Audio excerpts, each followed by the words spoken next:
നമസ്തേ മക്കളെ. പ്രിയംവദ ബിയുടെ പുസ്തക പൂന്തോട്ടത്തിലൂടെ നമ്മൾ ഇന്ന് പരിചയപ്പെടാൻ പോകുന്ന പുസ്തകമാണ് പാർത്ഥിപൻ കനവ്. ദശാവതാരങ്ങളിലെ അവസാന വാക്കായിരുന്നു കൽക്കിയെങ്കിൽ തമിഴ് സാഹിത്യത്തിൻ്റെ ആദ്യ വാക്കാണ് കൽക്കി.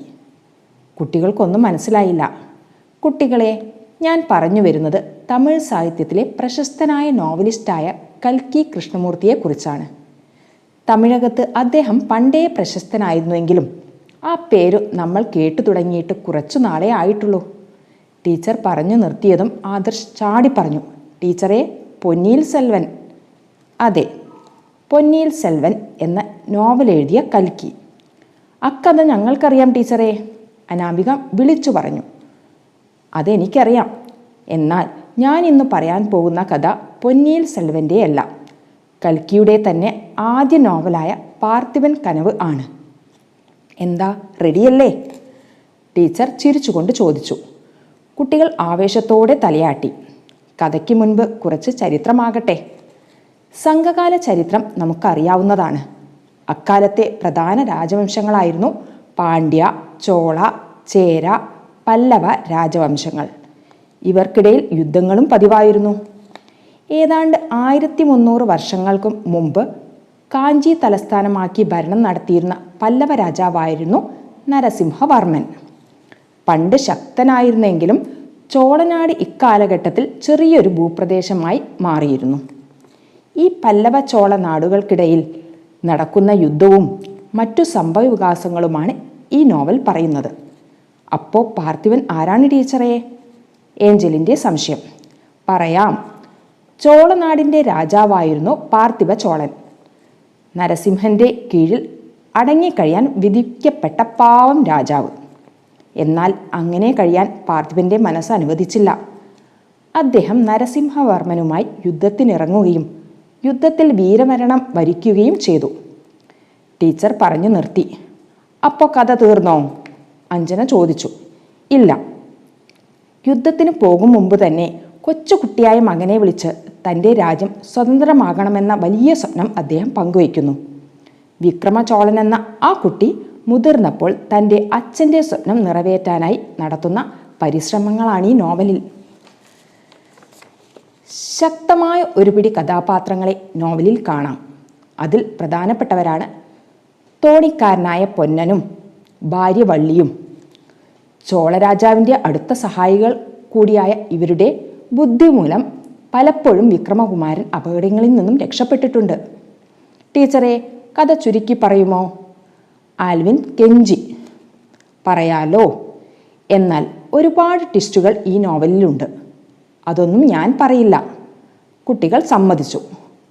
പിതാവിൻ്റെ വീരമരണത്തിനു ശേഷം വിക്രമകുമാരനെ വളർത്തിയത് അമ്മ മഹാറാണി അരുൾമൊഴിയായിരുന്നു. പൊന്നനും വള്ളിയും കൂടാതെ ശിവനടിയാർ എന്ന ഒരു സന്യാസിയും അവരുടെ സഹായത്തിനുണ്ടായിരുന്നു. വിക്രമന് ജീവിതത്തിൽ വഴികാട്ടിയായിരുന്ന ശിവനടിയാർ ആരെന്ന സംശയം കൽക്കി ആദ്യമേ വായനക്കാരിൽ ഉണ്ടാക്കുന്നുണ്ട്. പാർത്ഥിപ മഹാരാജാവിൻ്റെ അവസാന നിമിഷങ്ങളിൽ കൂടെയുണ്ടായിരുന്നു ഈ ശിവനടിയാർ. ഇതിനിടെ പല്ലവ രാജ്യത്തോട് ചേർന്ന് രഹസ്യമായി വിക്രമനെ ചതിച്ച് അധികാരം കൈക്കലാക്കാൻ ഒരാൾ ശ്രമിച്ചിരുന്നു. വിക്രമൻ്റെ ഇളയച്ചനായ മാരപ്പ ഭൂപതി. അയാളെ വിശ്വസിച്ച് നരസിംഹനോട് യുദ്ധത്തിനിറങ്ങുന്ന വിക്രമകുമാരൻ ചതിക്കപ്പെടുന്നു. കുമാരൻ പരാജയപ്പെട്ട് പല്ലവ സൈന്യത്തിൻ്റെ പിടിയിലാകുന്നു. എന്നിട്ടോ, ശത്രുരാജ്യമാണെങ്കിലും ഒരു ദുഷ്ടനായിട്ടല്ല നരസിംഹനെ കൽക്കി അവതരിപ്പിക്കുന്നത്. അദ്ദേഹം വിക്രമനെ ഒരു ദ്വീപിലേക്ക് നാടുകടത്തുക മാത്രമേ ചെയ്യുന്നുള്ളൂ, ചെമ്പക ദ്വീപ്. എന്നാൽ അവിടുത്തെ ജനങ്ങൾ വിക്രമകുമാരനെ രാജാവായി വാഴിക്കുന്നു. ആഹാ, കോളടിച്ചല്ലോ. ആൽവിൻ ചിരിച്ചു. വിക്രമകുമാരൻ പക്ഷേ സന്തോഷവാനായിരുന്നില്ല. തൻ്റെ അച്ഛന് കൊടുത്ത വാക്കായിരുന്നു അവൻ്റെ മനസ്സിൽ. ചോളനാടിൻ്റെ സ്വാതന്ത്ര്യം മാത്രം സ്വപ്നം കണ്ട് അവൻ പദ്ധതികൾ ഒരുക്കി. ഇതിനിടെ ഒരുപാട് സംഭവവികാസങ്ങൾ ചോളനാട്ടിലും നടക്കുന്നുണ്ട്. പൊന്നനും വള്ളിയും ഇടയ്ക്കിടെ മാത്രം എത്തുന്ന ശിവനടിയാരും നരസിംഹ ചക്രവർത്തിയുടെ പ്രിയപുത്രി കുന്തവിയും എല്ലാം കഥയുടെ ആകാംക്ഷ കൂട്ടുന്നുണ്ട്. അതിനിടെ വിക്രമകുമാരൻ ഒരു രത്നവ്യാപാരിയുടെ വേഷത്തിൽ ആരും അറിയാതെ ചോളനാട്ടിലെത്തുന്നു. അവൻ പല അപകടങ്ങളിലും പെടുമ്പോൾ നമ്മൾ കണ്ട പല കഥാപാത്രങ്ങളും അവനെ രക്ഷിക്കാൻ എത്തുന്നുണ്ട് പലപ്പോഴായി. അപ്പോൾ ഈ കഥയിൽ ആരാ വില്ലൻ? നരസിംഹനല്ലെങ്കിൽ പിന്നെ ആര്? കുട്ടികൾക്ക് സംശയം. ഒരാളുണ്ട്, കാപാല ഭൈരവൻ. ഹോ, വല്ലാത്ത പേര്. അതെ, മനുഷ്യനെ ബലി കൊടുക്കുന്ന കാപാലിക കൂട്ടത്തിൻ്റെ തലവനായിരുന്നു അയാൾ. വിക്രമകുമാരനെ അയാൾ ലക്ഷ്യമിട്ടിരുന്നു. എന്നാൽ കാപാല ഭൈരവനെ പിടിക്കാൻ നരസിംഹവർമ്മനും തക്കം പാത്തു നടക്കുകയായിരുന്നു.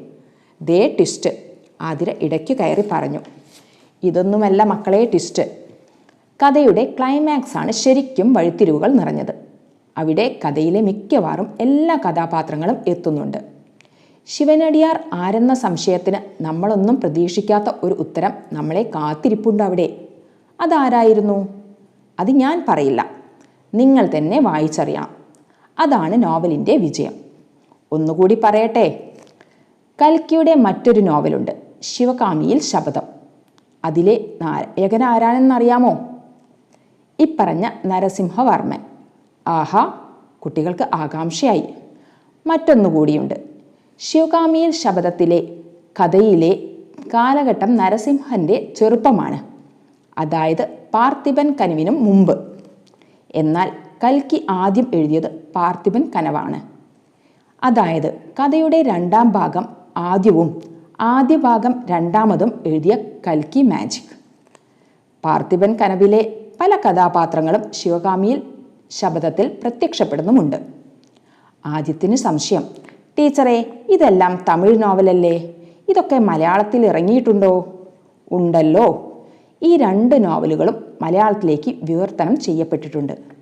ഏറെ വായിക്കപ്പെട്ടതുമാണ്. കഥ മുഴുവൻ അറിയാൻ എല്ലാവരും വായിക്കുക. അങ്ങനെ നിങ്ങളുടെ വായനയെ എല്ലാ ഭാഷകളിലെ കൃതികളിലേക്കും വ്യാപിപ്പിക്കുക. മക്കളെ, നിങ്ങൾക്കെല്ലാവർക്കും ഈ കഥ ഇഷ്ടപ്പെട്ടല്ലോ അല്ലേ? നന്ദി.